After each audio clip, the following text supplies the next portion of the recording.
بسم اللہ الرحمن الرحیم۔ عصر حاضر کے پرفریب نعرے، چیپٹر 9، عنوان ہے سرو دھرم سمبھاؤ۔ ایک محترم رفیق نے سرو دھرم سمبھاؤ کے عنوان پر ایک تحریر ہمارے پاس بھیجی اور فرمائش کی ہے کہ اس پر اظہار خیال کیا جائے۔ تحریر درج ذیل ہے۔ سرو دھرم سمبھاؤ کی اصطلاح گزشتہ تقریباً 15-20 برسوں میں خاصی اہمیت کی حامل رہی ہے۔ اس کا قریب ترین اردو متبادل وحدت ادیان یعنی سرو دھرم، سمبھاؤ یعنی یکساں جذبہ، یکساں تاثر، مساوی اہمیت وغیرہ ہے۔ اگرچہ وحدت لفظ سمبھاؤ کا بالکل درست اردو ترجمہ نہیں ہے، تاہم لفظ سمبھاؤ کے مفہوم میں وحدت و مساوات کا تاثر مضمر ہے یعنی امپلائڈ ہے۔ وحدت و مساوات کے سوا اس لفظ سے کوئی دوسرا مفہوم لینا محال نظر آتا ہے۔ ایسا محسوس ہوتا ہے کہ اسلام کی امتیازی مقام و حیثیت کی قوت و اثرات کو زائل کرنے کے لیے اور حق و باطل میں واضح فرق کے بجائے اشتباہ و ابہام کی فضا بنانے کے لیے اصطلاح بنی۔ سب سے پہلے سیاسی مقاصد کے لیے اکبر کے دور میں وحدت ادیان کا نظریہ دین الہی کے قالب میں ڈھالا۔ پھر ایک طویل تاریخی فاصلے کے بعد جدید بھارت میں سرو دھرم سمبھاؤ کے نئے قالب میں ڈھلا۔ یہ بھی محسوس ہو رہا ہے کہ گزشتہ 15-20 برسوں میں ہندوستان میں دعوت اسلامی کا کام بڑھا تو اسے کاؤنٹر کرنے کے لیے باطل نے راست اقدام اور جارحانہ مزاحمت کو کاؤنٹر پروڈکٹیو سمجھتے ہوئے دعوت کا راستہ روکنے کی خاطر بالواسطہ تدابیر میں سے ایک تدبیر کے طور پر سرو دھرم سمبھاؤ کے بے ضرر نظریہ کو کافی فروغ دیا۔ گزشتہ 15-20 برسوں کے دوران سرو دھرم سمیلن کے انعقاد اور سرو دھرم سمبھاؤ کے موضوع یعنی اس تھیم پر مختلف مذاہب کے نمائندوں کی خیر سگالی تقاریر کو جس پیمانے پر رواج دیا گیا ہے وہ باطل کی اسٹریٹجی سے متعلق مذکورہ بالا احساس کو تقویت دیتا ہے۔ میدان دعوت میں کارکنان کو یہ مرحلہ مسلسل پیش آتا رہا ہے کہ جب اسلام کی حقانیت واضح اور ثابت کر دی جاتی ہے، اتمام حجت ہو جاتا ہے، تب ایک بندھا ٹکا جواب رسپانس یہ ملتا ہے کہ ہاں صاحب بات تو درست ہے، سارے دھرم یہی بات کہتے ہیں، سچائی تو سارے دھرموں میں ہے، سارے دھرم سچے ہیں، سب ایسی ہی اچھی تعلیم دیتے ہیں، نام الگ الگ ہے لیکن سچائی تو ایک ہی ہے، راستے الگ الگ ہیں لیکن منزل تو ایک ہی ہے۔ اس رسپانس کو وحدت ادیان کا نظریہ بھی کہا جا سکتا ہے اور سرو دھرم سمبھاؤ کا نظریہ بھی۔ ہمارے یہاں سرو دھرم سمبھاؤ تحریک کے بارے میں کچھ اہل علم اور اصحاب دانش کا تاثر یہ ہے کہ یہ وحدت ادیان کی تحریک نہیں ہے بلکہ مذہبی قومیتوں میں انسانی و اخلاقی اقدار کی بنیاد پر خیر سگالی، حسن تعلق، حسن معاملات اور پرامن بقائے باہم کی مثبت اور تعمیری تحریک ہے، لہٰذا اسے وحدت ادیان کی مانند مسترد نہیں کیا جا سکتا۔ یہ تاثر یعنی دونوں اصطلاحوں میں فرق کرنے کا رویہ غالباً اس وجہ سے پیدا ہوا ہے کہ سرو دھرم سمبھاؤ سمیلن کا انعقاد کرنے والے ہندو مذہبی قائدین مذہبی کاموں میں خیر سگالی اور حسن تعلق کو ہی ایسے جلسوں کے انعقاد کا مقصد و محرک بتاتے ہیں اور اصل مقصد یعنی دعوت اسلامی یا مسیحی مشن کے اثرات و اقدام کو کاؤنٹر کرنے کی ذہنیت کو چھپا لیتے ہیں۔ اسلام کا مزاج اور اس کی صحیح پوزیشن یہ ہے کہ مذکورہ بالا دونوں کیفیتیں باہم مختلف ہیں۔ اسلام مذہبی سطح پر ادیان باطلہ کے ساتھ خیر سگالی، رواداری اور پرامن بقائے باہم وغیرہ کا حامی ہرگز نہیں ہے، جبکہ انسانی اقدار کی بنیاد پر مذہبی قوموں مثلاً مسلم، ہندو و عیسائی وغیرہ کے درمیان عدل، انصاف، ادائیگی حقوق، حسن معاملت اور حسن تعلق کی سطح پر خیر سگالی، رواداری اور حسن خلق و پرامن بقائے باہم کا حامی و معید ہے۔ پس دونوں کیفیات میں ابہام اور کنفیوژن کی کوئی گنجائش نہیں ہے۔ وحدت ادیان اور وحدت انسانی دو الگ الگ چیزیں ہیں، لیکن وحدت ادیان اور سرو دھرم سمبھاؤ اصلاً ایک ہی شے ہے، قطع نظر اس کے کہ سرو دھرم سمبھاؤ کو پیش کرنے والی ہندو مذہبی شخصیات اسے کسی بھی اسلوب، کسی بھی آہنگ میں پیش کرے۔ سرو دھرم سمبھاؤ کو وحدت ادیان نہ ماننا دراصل دعوت اسلامی کی اینٹی تھیسس ہے۔ مذہب اور اس کے علم بردار۔ اس تحریر پر اظہار خیال سے پہلے ایک ضروری تصریح مناسب معلوم ہوتی ہے۔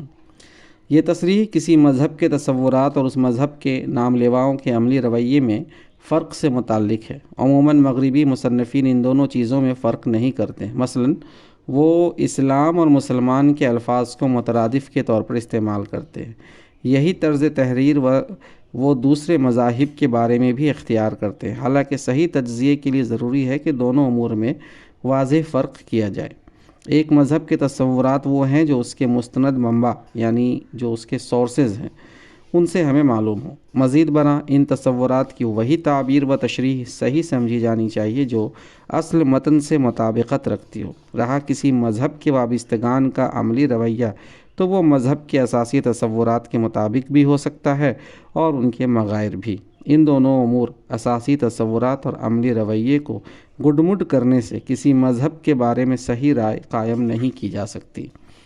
اس تصریح کی ضرورت خاص طور پر اسلام کے سلسلے میں ہے۔ اصولاً اسلام نام ہے ان بینات کا جو قرآن و سنت میں مذکور ہے۔ تمام مسلمان قرآن و سنت کو دین کا اصل منبع تسلیم کرتے ہیں اور ان بنیادوں پر وہ سب متفق ہے۔ البتہ مسلمانوں کے عملی رویے میں کوتاہی ہو سکتی ہے۔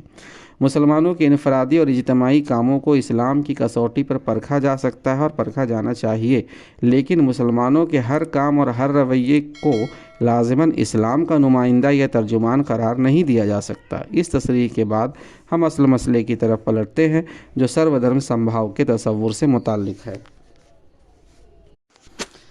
بنیادی نکات۔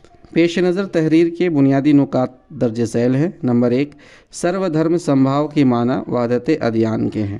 نمبر 2، اس اصطلاح کے پیش کرنے والوں کا مقصد ماضی میں یہ تھا اور آج بھی یہی ہے کہ دعوت اسلامی کی قوت اور زور کو توڑا جائے اور حق و باطل کے امتیاز کو دھندلا کر دیا جائے۔ نمبر 3، سرو دھرم سمبھاو کی اصطلاح کا ایک مفہوم یہ بیان کیا جاتا ہے کہ اس سے مراد خیر سگالی اور پرامن بقائے باہم ہے۔ جو لوگ سرو دھرم سمیلن کے عنوان کے تحت اجتماعات منعقد کرتے ہیں وہ یہی مفہوم بیان کرتے ہیں، لیکن یہ اس اصطلاح کا اصل مفہوم نہیں ہے۔ نمبر 4، اس سلسلے میں اسلام کا موقف یہ ہے کہ اسلام مذہبی تصورات کی سطح پر ادیان باطلہ کے ساتھ پرامن بقائے باہم کا قائل نہیں ہے۔ نمبر 5، البتہ اسلام یہ چاہتا ہے کہ مختلف مذہبی گروہوں کے سلسلے میں عدل و انصاف اور حسن معاملت کا رویہ اختیار کیا جائے۔ یہ رویہ وحدت بنی آدم کے اسلامی تصور کا عکاس ہے۔ اب ہم ان نکات کا تجزیہ کرنے کی کوشش کریں گے۔ دھرم اور سمبھاو کے معنی۔ اگرچہ لفظ دھرم کے ابتدائی لغوی معنی فرض یا لازمی وصف کے ہیں، لیکن جب سرو دھرم سمبھاو کے الفاظ بولے جاتے ہیں تو وہاں دھرم سے مراد دین یا مذہب ہوتا ہے۔ فادر کامل بلکے کی مرتب کردہ ہندی انگریزی ڈکشنری میں یہ دونوں مفہوم بیان کیے گئے ہیں۔ چنانچہ لفظ دھرم کے انگریزی متبادل کے طور پر ڈکشنری کے مرتب نے ذیل کے الفاظ درج کیے ہیں: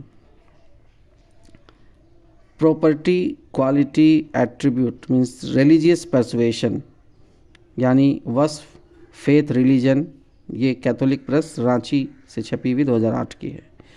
البتہ ڈکشنری کے مصنف نے مرکب الفاظ میں دھرم سے دین یا مذہب ہی مراد لیا۔ مثلاً دھرم گرنتھ کے معنی انہوں نے ہولی رٹ یا اسکرپچر درج کیے ہیں۔ اس لیے لغوی اعتبار سے یہ کہا جا سکتا ہے کہ جب دھرم کی اصطلاح سمبھاو کے لفظ کے ساتھ استعمال ہوگی تو وہاں اس کا مفہوم دین یا مذہب لینا ہی درست ہوگا۔ چنانچہ لغوی اعتبار سے دیکھا جائے تو زیر تبصرہ تحریر کے پہلے نقطے کو درست قرار دیا جانا چاہیے، یعنی یہ کہ سرو دھرم سمبھاو کی اصطلاح کا مفہوم وحدت ادیان ہے۔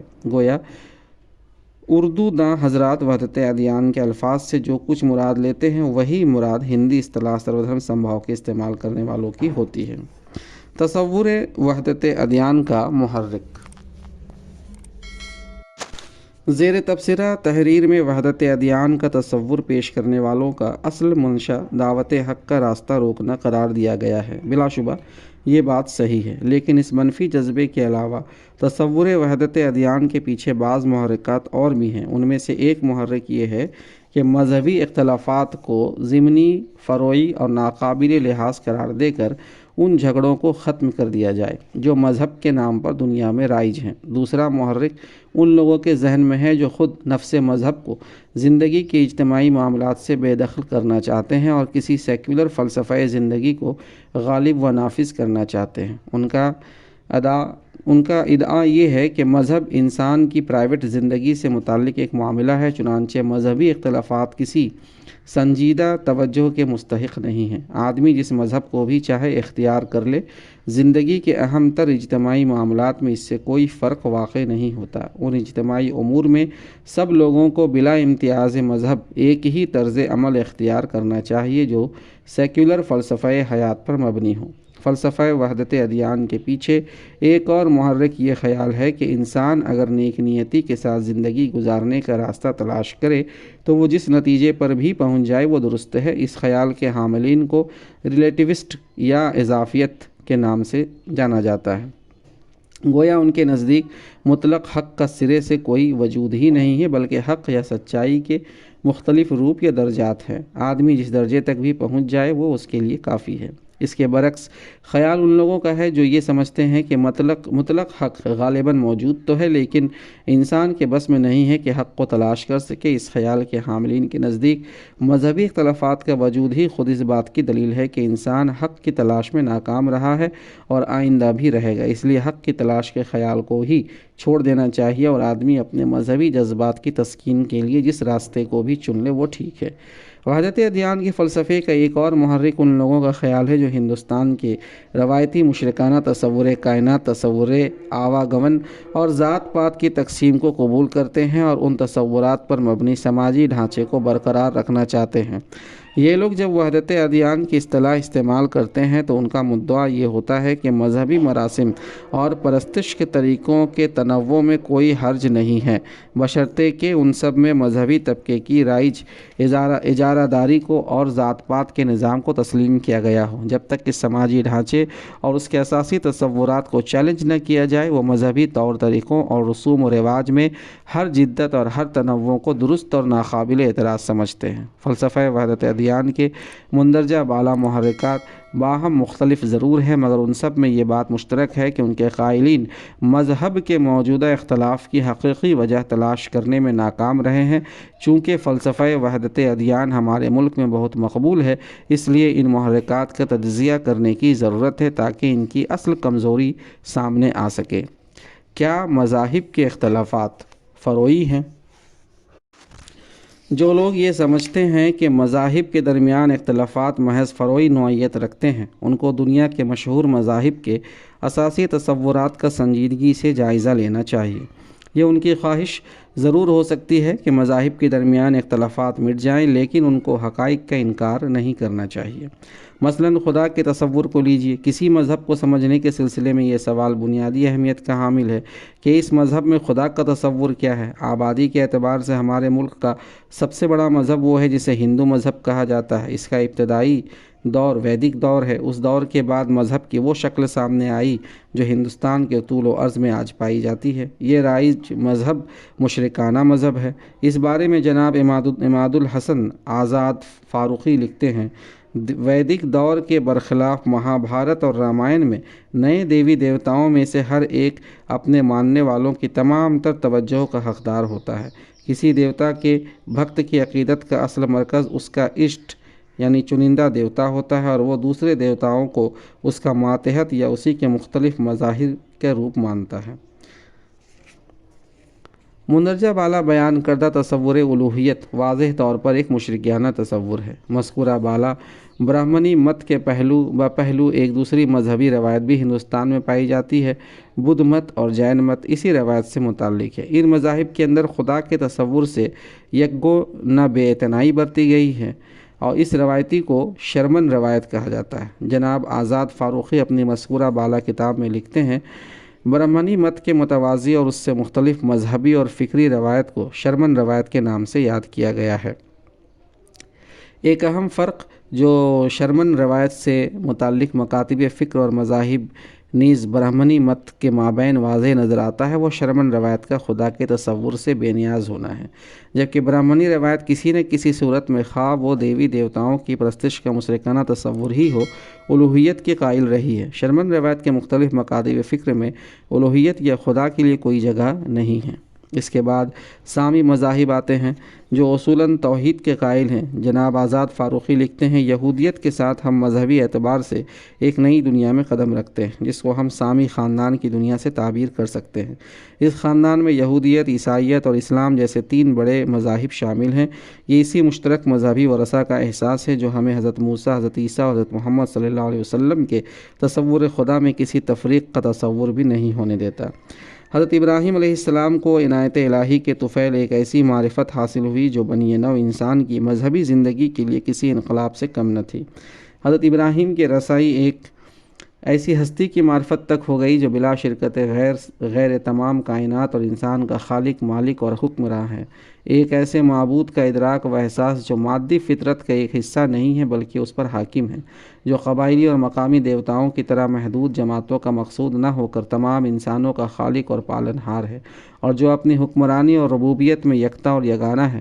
ایسا مذہبی تجربہ تھا جس نے حضرت ابراہیم اور ان کی نسلی و روحانی اولاد کو ممتاز کر دیا۔ حضرت ابراہیم علیہ السلام کے معبود خدا کی مذکورہ بالا 3 خصوصیات میں پہلی تنزیہی، دوسرا آفاقیت اور تیسری توحید کی ترجمان ہے۔ ان اقتباسات سے ذیل کے امور واضح ہوتے ہیں۔ 1. دنیا کے معروف مذاہب الوہیت کے بارے میں متفق الخیال نہیں ہیں۔ نمبر 2. ہندوستان میں رائج برہمنی مت متعدد معبودوں کا قائل اور شرک کا علمبردار ہے۔ نمبر 3. شرمن روایت جس میں بدھ مت اور جین مت شامل ہے تصور الوہیت سے بحث نہیں کرتی، گویا یہ مذاہب خدا کے سلسلے میں خاموش ہے۔ نمبر 4. سامی مذاہب یعنی یہودیت، عیسائیت اور اسلام اصولاً توحید کے قائل ہیں، اگرچہ تثلیث کے عقیدے کی شکل میں عیسائیت میں شرک کی آمیزش ہو گئی ہے۔ یہ مذہب سے متعلق صرف ایک سوال یعنی تصور الوہیت کے بارے میں گفتگو تھی۔ کیا کوئی یہ کہہ سکتا ہے کہ اس معاملے میں مذاہب عالم کے درمیان کوئی اختلاف نہیں ہے، یا یہ اختلاف محض ضمنی اور فروعی نوعیت کا ہے؟ یہی معاملہ مذہب سے متعلق دوسرے بنیادی سوالات کا ہے، مثلا حیات بعد الممات، تصور نجات، طریق عبادت، کائنات میں انسان کی حیثیت وغیرہ۔ ان تمام معاملات کے سلسلے میں مذاہب عالم کے تصورات باہم مختلف ہیں اور ان اختلافات کو ناقابل لحاظ نہیں ٹھہرایا جا سکتا۔ حقیقت پسندی کا تقاضا یہ ہے کہ مذہبی اختلاف کی موجودگی کو ایک ثابت شدہ واقعہ تسلیم کیا جائے۔ مذہب پرائیویٹ معاملہ نہیں ہے۔ جو لوگ مذہب کو پرائیویٹ یعنی نجی معاملہ قرار دیتے ہیں اور اس بنا پر وحدت ادیان کے قائل ہیں، وہ یا تو جان بوجھ کر غلط بات کہتے ہیں یا مذاہب عالم کی تعلیمات سے بے خبر ہیں۔ اس سلسلے میں مشہور اسلامی مفکر ڈاکٹر محمد نجات اللہ صدیقی نے بہت اچھا تجزیہ پیش کیا ہے۔ موصوف لکھتے ہیں، مذہب کو پرائیویٹ معاملہ قرار دینے والوں کو یہ سوچنا چاہیے کہ ان کو ایسا کرنے کا حق کس نے دیا؟ کیا دنیا کے بڑے مذاہب خود اپنی یہ حیثیت متعین کرتے ہیں؟ اگر ایسا نہیں ہے تو پھر کسی کو اس کا بات کیا حق پہنچتا ہے کہ اللہ کی بھیجی ہوئی ہم مگیر ہدایات کی حدود متعین کرتا چلے؟ آج جو مذاہب تحریف و ترمیم سے جس قدر محفوظ ہیں، اسی قدر وہ اس بات کا پکار کر اعلان کرتے ہیں کہ خدا کی اطاعت انسان کی پوری زندگی میں ہونی چاہیے۔ وہ ایسے قوانین و ضوابط پیش کرتے ہیں جنہیں کسی بھی طرح زندگی کی پرائیویٹ معاملات تک محدود نہیں قرار دیا جا سکتا۔ دنیا کے اکثر مذاہب سود کو حرام قرار دیتے ہیں۔ کیا کوئی شخص یہ دعویٰ کرنے کی جرات کر سکتا ہے کہ سود کا تعلق انسانی زندگی کے صرف انفرادی پہلو سے ہے؟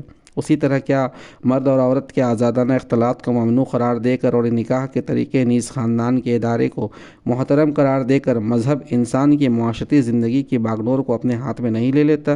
کوئی ہر دھرمی پر اتر آئے تو دوسری بات ہے، ورنہ یہ ایک کھلی ہوئی حقیقت ہے کہ مذاہب عالم اپنی تعلیمات کے لحاظ سے انسان کی پوری زندگی کو اپنی رہنمائی کا میدان قرار دیتے ہیں اور کسی طرح کی حد بندی کے قائل نہیں ہیں۔ اسلامی نشاط ثانیہ کی راہ، مطبوعہ دہلی 1974۔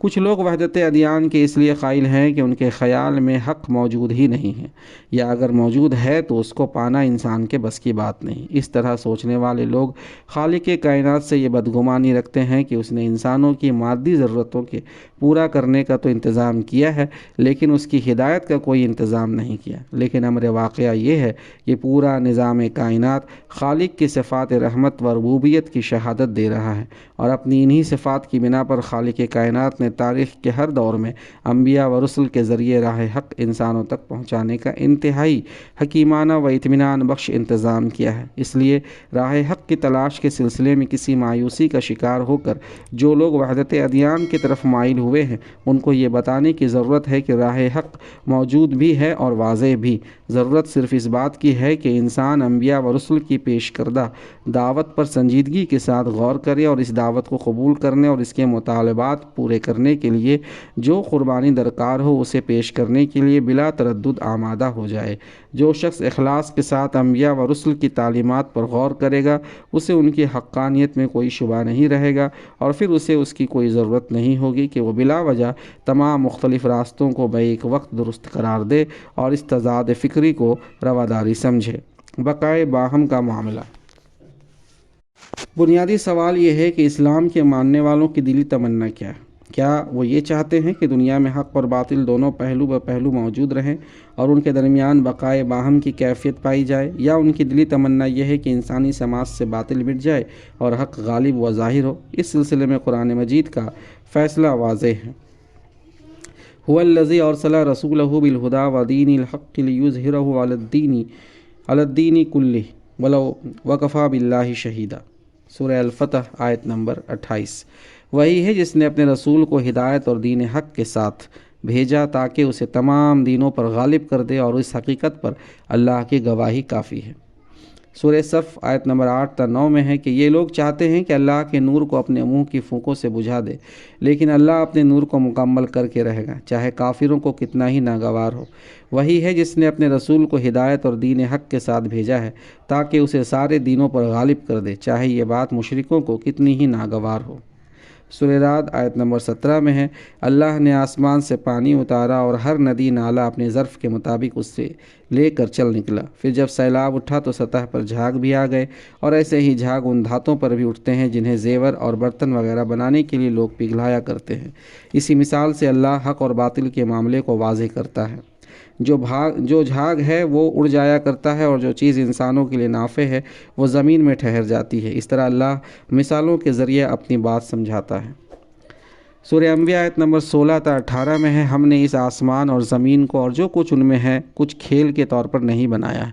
اگر ہم کوئی کھلونا بنانا چاہتے اور بس یہی کچھ ہمیں کرنا ہوتا تو اپنے ہی پاس سے کر لیتے، مگر ہم تو باطل پر حق کی چوٹ لگاتے ہیں جو اس کا سر توڑ دیتی ہے اور وہ دیکھتے دیکھتے مٹ جاتا ہے، اور تمہارے لیے تباہی ہے ان باتوں کی وجہ سے جو تم بناتے ہو۔ ان آیات سے یہ بات بالکل واضح ہے کہ دعوت اسلامی کا مقصود یہ ہے کہ دنیا میں حق غالب ہو اور باطل معدوم یا مغلوب ہو جائے۔ اسلام حق اور باطل کے درمیان بقائے باہم کو اپنا مقصود قرار نہیں دیتا۔ البتہ قرآن مجید کے دوسرے مقامات سے یہ بات واضح ہے کہ جہاں تک افراد کا معاملہ ہے ان کو قبول حق کے لیے مجبور نہیں کیا جائے گا، وہ چاہیں تو حق کو قبول کریں اور چاہیں تو اس کا انکار کر دیں۔ دین کے معاملے میں کوئی زبردستی نہیں ہے۔ البقرہ آیت نمبر 256۔ سورہ الکہف آیت نمبر 29 میں ہے کہ صاف کہہ دو کہ یہ حق ہے تمہارے رب کی طرف سے، اب جس کا جی چاہے مان لے اور جس کا جی چاہے انکار کر دے، لیکن یہ نہ سمجھو کہ معاملہ یہیں ختم ہو جائے گا، بلکہ ہم نے انکار کرنے والے ظالموں کے لیے ایک آگ تیار کر رکھی ہے جس کی لپٹیں انہیں گھیرے میں لے چکی ہیں۔ وہاں اگر وہ پانی مانگیں گے تو ایسے پانی سے ان کی تواضع کی جائے گی جو تیل کی تلچھٹ جیسا ہوگا اور ان کا منہ بھون ڈالے گا، بدترین پینے کی چیز اور بہت بری آرام گاہ۔ اس لیے اسلام کا موقف یہ نہیں ہو سکتا کہ حق و باطل کے درمیان بقائے باہم مطلوب ہے، البتہ اسلام کا موقف یہ ہے کہ حق کو قبول کرنے یا نہ کرنے کی جو آزادی اللہ نے انسانوں کو دی ہے اس آزادی کو سلب نہیں کیا جا سکتا۔ غیر مسلم افراد کے ساتھ حسن معاملات۔ اسلام باطل کو دنیا سے مٹا کر حق کو غالب کرنا چاہتا ہے، البتہ جہاں تک عام غیر مسلم افراد کا معاملہ ہے اگر وہ حق کی مخالفت نہ کر رہے ہوں تو اسلام کی تعلیم یہ ہے کہ ان کے ساتھ اچھا سلوک کیا جائے۔ مولانا اشرف علی تھانوی رحمۃ اللہ علیہ لکھتے ہیں کہ کفار کے ساتھ 3 قسم کے معاملے ہوتے ہیں: موالات یعنی دوستی، مدارات یعنی ظاہری خوش خلقی، اور مواسات یعنی احسان اور نفع رسانی۔ موالات یعنی قلبی دوستی تو کسی حال میں جائز نہیں۔ نمبر 2، مدارات 3 حالتوں میں درست ہے: ایک دفع ضرر یعنی نقصان سے بچنے کے واسطے، دوسرے اس کافر کی مصلحت دینی یعنی ہدایت کی توقع کے واسطے، اور تیسرے اکرام ضیف یعنی مہمان کے احترام کے لیے۔ نمبر 3، مواسات یعنی احسان و نفع رسانی، تو یہ اہل حرب کے ساتھ یعنی لڑنے مرنے اور مسلمانوں کو نقصان پہنچانے والے کافروں کے ساتھ ناجائز ہے، اور غیر اہل حرب یعنی جو ایسے نہ ہوں ان کے ساتھ جائز ہے۔ البتہ حربوں یعنی لڑنے والے کفار کے ساتھ کسی خاص موقعوں پر احسان کرنے میں اسلام کی مصلحت ہو یا اس کے اسلام کی توقع ہو تو یہ صورت اس سے مستثنیٰ ہے، یعنی ایسے وقت حربیوں کے ساتھ احسان کرنا بھی درست ہے۔ اسی طرح کسی حربی کی اضطراری حالت ہو، مثلا بھوک پیاس یا گر جانے سے ہلاکت کے قریب ہو، تو یہ صورت بھی مستثنیٰ ہے، یعنی عام حالات میں ایسے حربی کافر کی جان بچائی جائے گی، البتہ خاص حالات یعنی لڑنے کی حالت میں نہیں۔ بحوالہ افادت اشرفیہ نیز اشرف السوانح، چنانچہ زیر تبصرہ تحریر کی یہ رائے درست ہے کہ عام غیر مسلموں کے ساتھ حسن سلوک سے پیش آیا جائے، البتہ جو دین حق کی راہ میں مزاحم ہو وہ اس حسن سلوک کے مستحق نہیں ہیں، اگرچہ ان کے انسانی حقوق کا ہر حال میں احترام کیا جائے گا۔ تو سامعین، یہاں آ کر باب 9 ختم ہوتا ہے، اور امید کرتا ہوں کہ آپ کو ہماری یہ کوشش پسند آ رہی ہوگی۔ مزید اگر کوئی نئی کتاب آپ چاہتے ہیں کہ اسے اپلوڈ کیا جائے تو آپ ضرور کمنٹ باکس میں لکھیں، انشاءاللہ ہم کوشش کریں کہ اگر ہمارے پہنچ میں وہ کتاب ہوگی تو ہم اس کتاب کو بھی انشاءاللہ اپلوڈ کریں گے۔ جزاک اللہ خیر۔